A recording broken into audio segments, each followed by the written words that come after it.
Okay. In a previous video, we talked about metathesis precipitation reactions. Remember, metathesis can be applied to precipitation reactions, acid-base neutralization, gas-forming neutralization reactions. And again, those second two we'll come back to later. But you need to be able to use the ability to write chemical formulas, chemical reactions, chemical equations to depict what we just talked about with a precipitation reaction. So we're going to go through that. Okay. Here's a precipitation reaction generic that we talked about before, right? A and B plus C and D. You get the switching of the cations or switching of the anions. It doesn't matter how you do that. And then you find out by looking at your solubility rules that one of your compounds is we call it partially soluble, sparingly soluble, even insoluble. That's the thing that will precipitate out a solution. Okay. So how do you know what ions pair up to make unique products? Well, again, on paper, you need to be able to write it all out. It'll make sense a little bit more when you do that. Okay. First, let me state this. You've got to use some combined knowledge from other parts of this course, writing chemical formulas, knowing the symbols of elements, okay, knowing the charges of the various ions, right? So we know that group 1 metals always have a +1 charge. Group 2 metals always have a +2 charge. Okay. The halogens, chloride, bromide, iodide, those are always going to have a -1 charge. Right? So this is something that you need as background before we can write these equations. All right. We're going to break down this equation into 3 parts. And actually, each part is a stripped down version of the previous part. One is the molecular equation, second is the complete ionic equation, and the third is the net ionic equation. All right, so let's go through this. Molecular equation simply shows all the compounds, I don't want to say stuck together, but written together. Remember, when we write this AQ, it implies that we've got the cation, A cation, and the B anion floating around. And we've got the water molecules surrounding these, right? Remember that the polar nature of water causes these things to orient 2 different ways. All right. But for the molecular equation, we write it all together. So this would be something like sodium chloride AQ plus lead nitrate. Okay, so we pretend as if they're molecular compounds with no dissociation. Very clear. And then we would write over here lead chloride plus sodium nitrate, right? You also have to balance it. So in this case, we're going to have a 2 here and a 2 here. Don't worry, we'll go through some other examples. All right.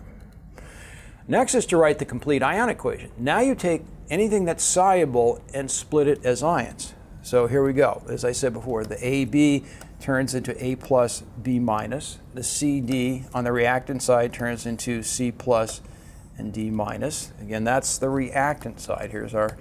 Now we make our switch and we ask with our solubility rules if anything's insoluble. Let's say we decide by our solubility rules that this hypothetical compound AD is insoluble. So we write the solid there, the S solid, and we keep it together as a unit because it's not dissolved.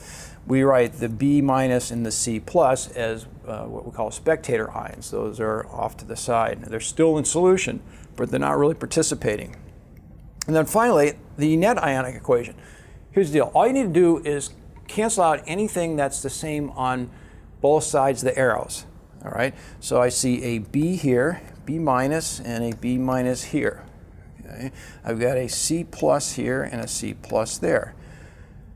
Now write your net ionic equation. There you go. Okay? With the spectator ions being the B minus and the C plus. Spectator is a good term for them, right? They're still there, they're floating around, they're not participating. All right. So here's some simple rules for writing molecular complete ionic and net ionic. Okay? So for writing the molecular equations, write a balanced reaction. Right? That's very, very important.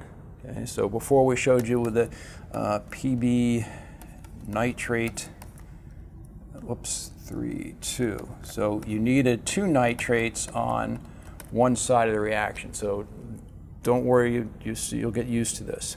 All right. Don't forget to include your states. Typically on the reactant side, it's all going to be AQ because everything's freely soluble on the left side. Okay.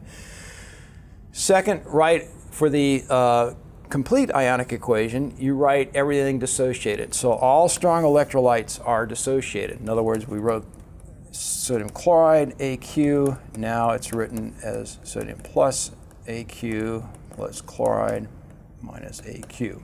All right, so that's this part. If you've got any weak electrolytes, we show those as undissociated. Now we'll go into some examples of that later. Okay. Then you do what we just did before. You cross out any species on the left side of the arrow that are identical to species on the right. That gives you your net equation. All right. So let's try a couple. We'd do a lot more, but for the sake of brevity, this is something you should practice on your own. And I'm going to make a point with this first one. Okay, this shows sodium bromide being mixed with potassium iodide. So again, envision these in two separate beakers. I've got a sodium bromide solution and a potassium iodide solution. We dump them together. What happens? All right. Whoops. Okay. First, let's do our switch. So we're going to switch, and we're going to have now potassium bromide plus sodium iodide. And we're going to ask, are either of these insoluble? Let's balance it. Well, it's nice and balanced, right? We've got one sodium on both sides, one bromide, and so forth. So there's your balanced equation, all right? Now, we're going to write, this is the molecular equation. Our complete ionic is going to be sodium plus bromide minus.